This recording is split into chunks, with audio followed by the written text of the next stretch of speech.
We've had 2 days of impeachment hearings, and we had the Democratic debates last night. I'm curious your thoughts on, where this is all going. It's increasingly looking to me like the Republicans have bought into this disinformation campaign suggesting that Ukraine was who hacked the DNC, not Russia. And, Fiona Hill saying this is coming right out of the Russian intelligence services.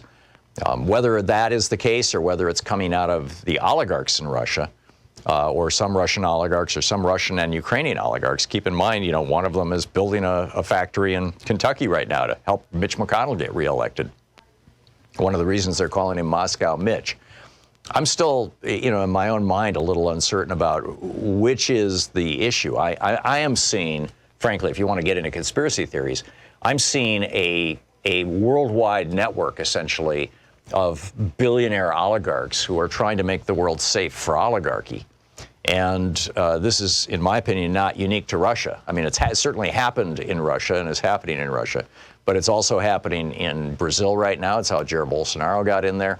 It's happening in Ecuador. I think the oligarchs are responsible for the overthrow there. It's you've got Viktor Orban in Hungary. His oligarchic buddies, his billionaire buddies, have bought up all the media. It's happened in Poland, where Duda, the same, President Duda, the same thing. It's happened in the Philippines with Duterte. It's happened in Malaysia. In Indonesia. There's just this, and it's happening in the United States. We have an oligarch now as president. We have a billionaire, or at least somebody who claims to be a billionaire, as president.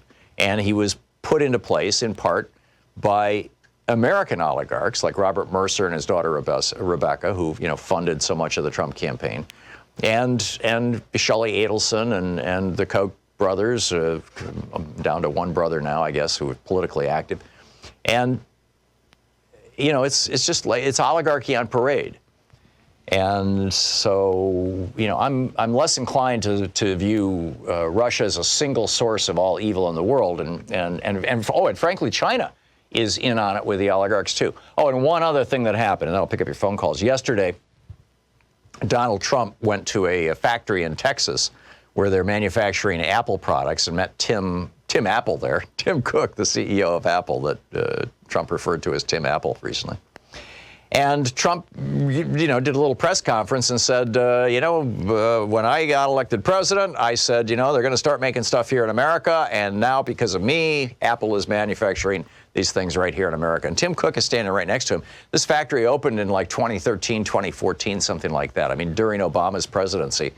And Trump was, and it's not even an Apple plant. It's a third-party company. It's a contractor. Apple, by and large, doesn't manufacture their own stuff, just like Nike doesn't make shoes.